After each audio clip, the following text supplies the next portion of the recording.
Bueno, en principio queríamos que nos cuentes un poco qué te interesó de esta discusión sobre los mitos y qué veías de importante en este momento discutir esa lógica de mitos. Sí, yo creo que el lenguaje de los argentinos está teñido por una cierta mitología sobre un montón de lugares comunes, de lo que Gramsci llamaba la conformación en un sentido común, que si uno no logra desarmar, queda encerrado en los laberintos de ese sentido común, ¿no? Que nos lleva, digamos, una de las calles sin salida nos lleva al patrioterismo, a un patrioterismo no democrático, digamos, porque yo sí creo en la soberanía, pero creo en la soberanía democrática y en la democracia soberana, digamos, ¿no? Pero no creo en la división entre soberanía y democracia, ¿no? En ningún sentido, porque cuando vos tenés democracias no soberanas, es ilógico. No puede haber democracias no soberanas. Toda democracia requiere ser soberana, porque tiene que poder decidir el rumbo de su política. En otra de las calles sin salida nos lleva hacia lo que yo llamo el decadentismo, que es esa visión que se instaló, digamos, en el cambio de siglo, en el año 2000, 2001, pero que en ciertos sectores de la sociedad persiste, que es la idea de que todo fue mejor en el pasado en la Argentina. Sea lo que sea, fue mejor en el pasado. Después vienen varias posiciones sobre cuál fue el pasado maravilloso, ¿no? Según algunos fue 1910, según otros fue 1950, según otros el 23 de marzo del 76 la Argentina era fabulosa, digamos. Bueno, yo creo que vale la pena meter matices en esa discusión, ¿no? Pensar a la Argentina integralmente, no pensar la Argentina que se veía desde Buenos Aires, entonces ver la exclusión que hubo en esos pasados, ¿no? Ver las marginaciones, ver las desigualdades, ver los conflictos, ver las proscripciones. Es llamativo que todavía hoy, en 2012, hablemos de democracias para gobiernos que ejercieron, digamos, el poder en contextos de proscripción. Es llamativo.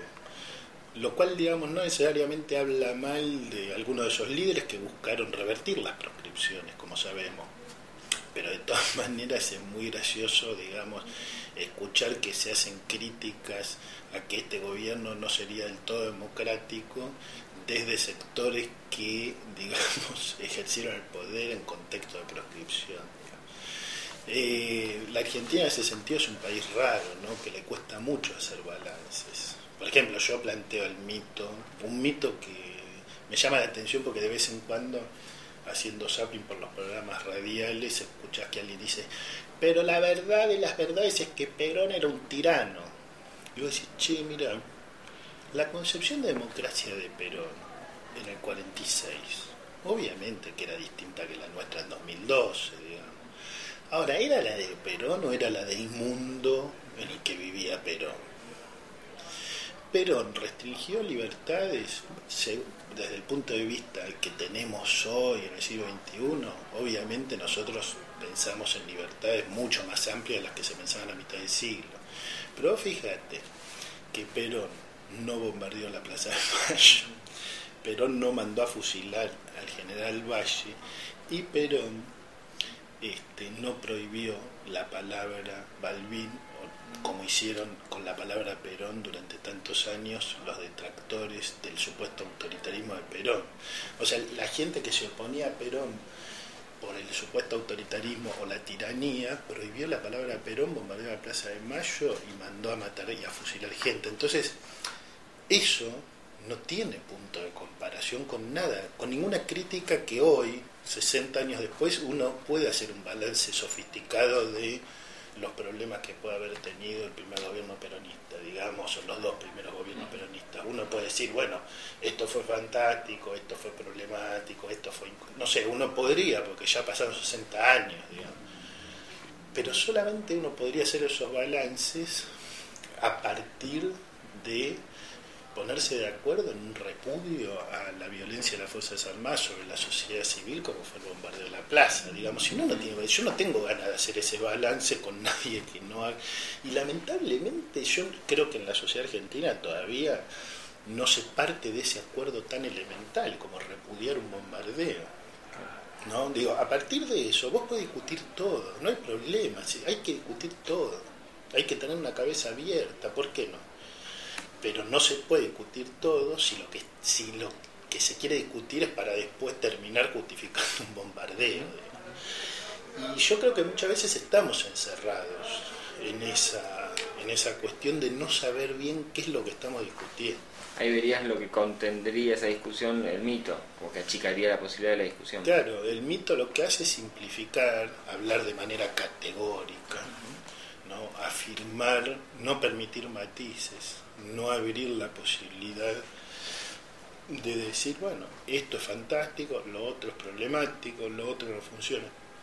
Pero además el mito, y en ese sentido, digamos, claramente, el primero en plantear eso fue Jauretche, digamos, el mito o la soncera a partir de la cual se estructura todo lo demás es el mito del europeísmo. O sea, lo que él llamaba civilización y barbarie, digamos que yo lo digo como en términos de europeísmo, que es una analogía, digamos, en el sentido de que esa presunción de que la Argentina debería ser Europa tiene dos problemas. El primer problema es querer ser algo que no sos. El segundo problema es querer ser algo que no existe. Porque esa Europa de la imaginación no está en España, no está en Grecia, no está en Portugal, no está en Italia, o sea, no está en Europa. O sea, es un lugar vacío, puramente imaginario. Y eso es una atrofia, porque eso es una máquina de frustración. A partir del mandato de querer ser algo que no sos y que no existe, lo único que podés hacer es construir una detracción. Vos fíjate que pase lo que pase en una ciudad, en un barrio, con un colectivo, con un avión, con electricidad, el lenguaje argentino dice, qué desastre este país, solo acá pasan estas cosas. Nunca se dice qué desastre esta ciudad, o qué desastre este mundo si estamos en el cambio climático. Se dice, qué desastre en el país, ¿no? Se le echa la culpa a la Argentina. Y ahí se va estructurando esta distancia entre los argentinos y la Argentina, que es una distancia problemática, porque un pueblo que quiere crecer y desarrollarse tiene que saber quién es. ¿Le encontrás relación entonces con las onceras jaurechianas? ¿Hay una especie de inspiración en eso?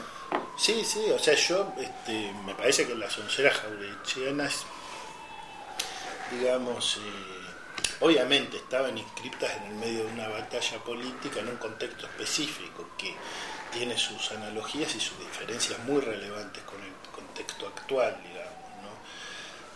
Pero creo que es necesario que los argentinos volvamos a leer sin prejuicios a muchos autores que quizás estuvieron inscritos en un contexto, pero que nosotros podemos aprender algunas cosas más allá de esos contextos, digamos, ¿no? Y en ese sentido, bueno, por decir una, a mí me parece que Arturo Jauretche fue, por lo menos según mis registros, el primer pensador argentino que detectó claramente el profundo racismo de la sociedad argentina, ¿no? O sea, yo no tengo, digamos, en las lecturas que yo hice, sí he leído autores racistas en la Argentina, pero lo que no he leído fue un pensador argentino que explicara que parte de los problemas de la Argentina tenían que ver con el racismo social. Y Jauretche es el primero en poner eso también en medio pelo, ¿no? La sociedad argentina. Y en ese sentido yo creo que hay una contribución relevante y yo lamento que sea poco reconocida, porque, digamos, me parece bárbaro que Jauretche o cualquier otro pensador tenga sus seguidores. Pero me parece que la riqueza intelectual también parte de que los no seguidores de Jauretche puedan tener su propia lectura de para qué les sirve a ellos Jauretche. No porque tengan que adherir a Jauretche, pero Jauretche fue un pensador que hizo un aporte clave, me parece, ¿no? En algunos temas.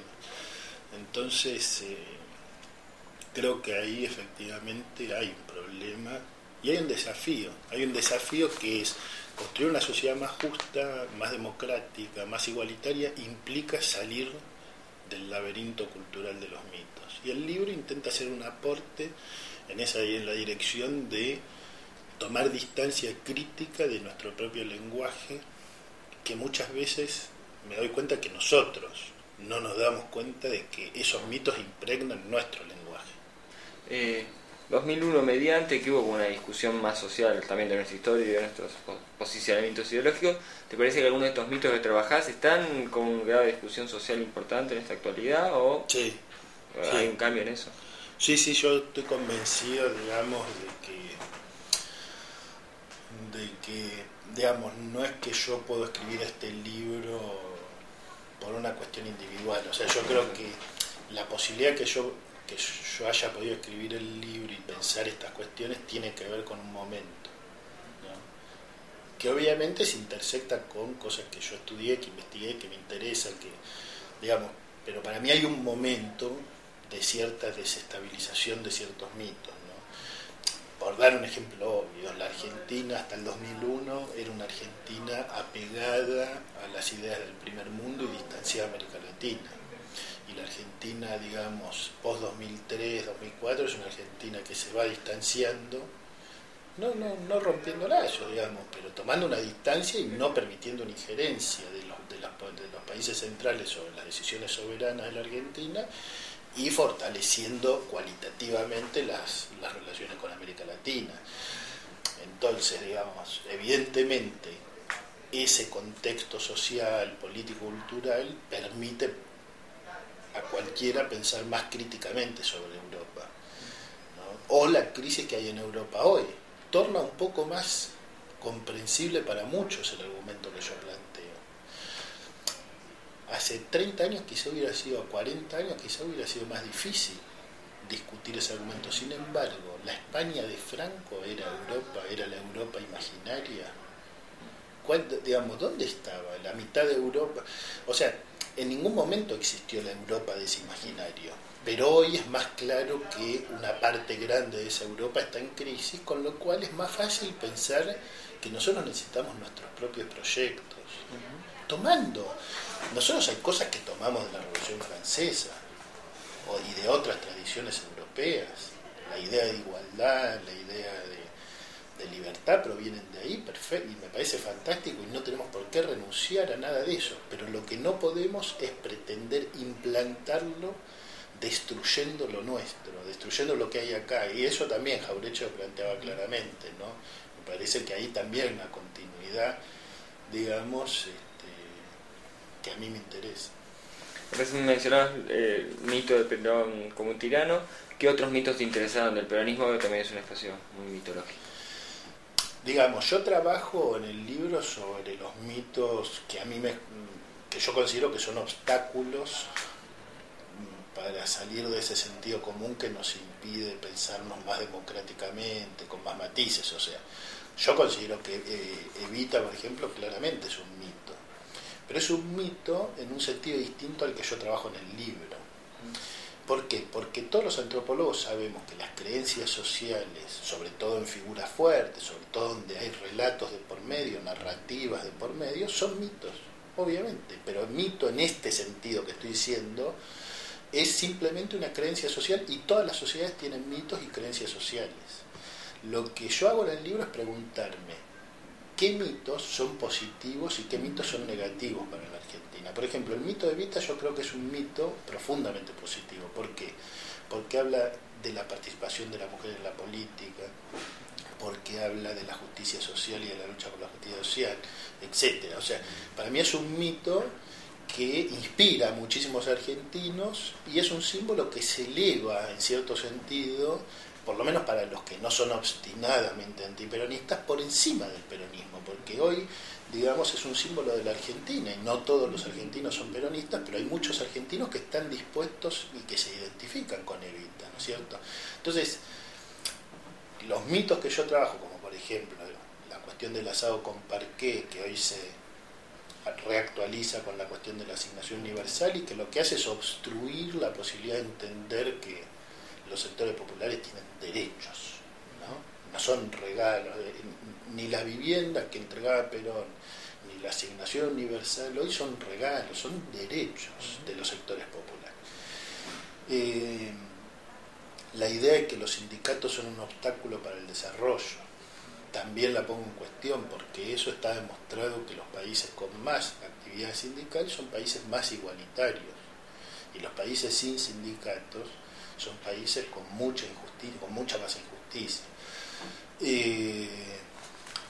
También pongo en cuestión, digamos, un mito que yo creo que es interior, digamos, muchas veces al peronismo, o a veces exterior, que es la idea de que solo un peronista puede entender el peronismo.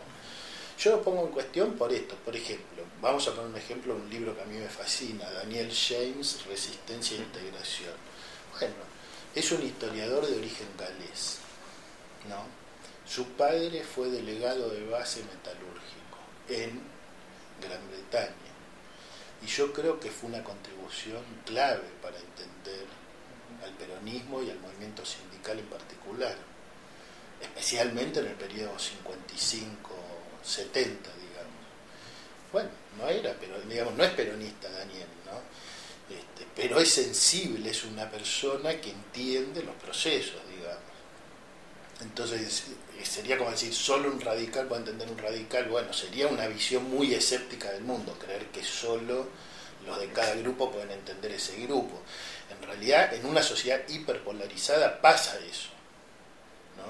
Porque te ves amigo, enemigo, pero en una sociedad menos polarizada, donde no hay estereotipos solamente, entonces, bueno, hay otras formas que pueden implicar entender algo, aunque vos no estés de acuerdo con eso que entendés. Vos no tenés por qué compartir todo lo que entendés, digamos. O bueno, la discusión sobre el término gorila también apunta en una dirección similar. O sea, a mí, digamos, yo creo que hay muchas acepciones del término gorila. Y yo en particular defiendo, digamos, la acepción. Para mí sí existe, digamos, lo que quiere decir gorila, a mi juicio, claramente es antipopular. Es el que cree asado con parqué, el que cree que la asignación universal se va por la droga y el juego, digamos, el que no entiende nada del mundo popular y el que odia lo popular. Ahora, eso es una cosa. Otra cosa es decir que si vos haces una crítica a un dirigente sindical, sos siempre gorila. No, depende qué crítica. Si vos lo que estás criticando es que haga huelga, sí sos gorila, porque los trabajadores no quieren hacer huelga, solo hacen huelga cuando no les queda otra. Pero si vos estás criticando que un dirigente sindical robó plata, habrá que ver, capaz que robó. Si robó, no hay nada de gorila en decir eso. O sea, no se puede usar el escudito de gorila para defenderse de actos que son desleales respecto de las propias convicciones y de los mandatos recibidos por las bases. Otro de los conjuntos de los mitos de trabajar tiene que ver con los medios, que también es otra de las discusiones actuales. Bueno, también si nos puedes comentar algunos de estos que tienen que ver también con todos los problemas que nos trae discutir la lógica de medios hoy. Claro, o sea, yo creo que ahí lo voy a plantear de la siguiente manera. Para mí la Argentina es un país mucho más heterogéneo de lo que los argentinos estamos dispuestos a aceptar. O sea, si vos mirás y comparás Santiago del Estero con Misiones, o Corrientes con Mendoza, o metés a Chubut, o a Córdoba, o a Buenos Aires, la verdad, la Argentina es un país muy heterogéneo. México, Brasil son países muy heterogéneos, pero la Argentina niega su heterogeneidad, a diferencia de Brasil. ¿Qué quiere decir? Y además no solo esa heterogeneidad territorial, sino también en términos de clase social. Hay una desigualdad de clases que se fue consolidando con muchas décadas de barrios privados, educación privada, salud privada, seguridad privada, que terminó constituyendo mundos un poco separados, o sea, muy separados unos mundos de otros mundos. ¿Qué tiene que ver todo esto con los medios? Lo que tiene que ver es que eso, cuando vos vivís encerrado en un mundo y no entendés los otros mundos, vos querés consumir ciertas noticias, ciertas ficciones, ciertos medios, y el otro mundo quiere consumir otras. Entonces, ¿qué es lo que sucede? Lo que sucede es que en la Argentina, digamos, se fue instalando una discusión muy fuerte sobre el papel de los medios y cómo desnaturalizamos las construcciones que hacen los medios. Y esa discusión, que bueno, los que estudiamos comunicación en cierto sentido la tuvimos mucho antes, porque habíamos estudiado esos procesos de fabricación de la noticia, digamos, de convertir en noticia, y habíamos estudiado casos de manipulación a través de las noticias, etcétera, en otros contextos, y de pronto vimos que el país se ponía a discutir sobre eso. Y ahí, digamos, yo creo que hay varias discusiones que es importante separar. Una cuestión que tiene que ver con la regulación pública acerca de la concentración de medios, que eso hay en todos los países, digamos, que nosotros respetamos, y en los países democráticos tiende a haber claramente regulaciones y límites a la concentración de todas las empresas y también de las empresas de medios. Y tiende a haber garantías de que todo el mundo pueda expresarse libremente en el espacio público. Ahora, lo que quiero decir con esto es que cuando se cumpla la ley de medios, nosotros tenemos que entender que en ese momento toda esa heterogeneidad que hay en la Argentina va a estar a flor de piel y va a haber muchos discursos que van a seguir irritando a otros, porque como los mundos están muy separados, digamos, los que siguen los programas políticos de más alto rating hoy los van a seguir siguiendo. Eso no va a cambiar de un día para otro. Eso tiene que ver con problemas más graves, digamos, más estructurales, sociales y culturales, de esa heterogeneidad que hay en la Argentina, de esa disparidad. Eso es algo, yo sé que es polémico lo que yo digo, pero para mí, yo quiero que se desarrolle esa polémica, porque yo creo que si vos estás convencido de que se tienen que escuchar todas las voces, eso quiere decir que estás convencido que se tienen que escuchar voces que a vos te gusten mucho y voces que a vos te irriten mucho, o que te gusten muy poco, digamos. Perfecto. Bueno, lo que vas a notar es que hay un porcentaje de la población de este país que va a escuchar voces que a vos te irriten mucho. Y eso yo no creo que cambie drásticamente sin que cambien procesos más profundos como estos que decía de el barrio privado, la seguridad privada, etcétera, que no es por decreto, no, o sea, obviamente nadie va a... Pero el problema es ¿por qué un país con una tradición tan fuerte de educación pública no podría retomar un debate acerca de cómo le explicamos a todos nuestros jóvenes en las escuelas y en las universidades que este país es desigual, es heterogéneo, y que la única manera de construir un país de los 40 millones es que los que tienen más acceso a más cosas entiendan a los que tienen menos acceso a menos cosas, porque si no es muy difícil salir del laberinto. No es una, si hay islas, no es una situación ecuánime, porque hay unos que tienen más acceso a más cosas y otros menos. Si los que tienen más acceso no hacen un esfuerzo, no están obligados en cierto sentido. O sea, yo digo, a mí me gustaría que la universidad pública diga, viejo, acá hay que entender a la sociedad argentina para ser graduado de una universidad pública. ¿Por qué no? Desarrollemos ese debate.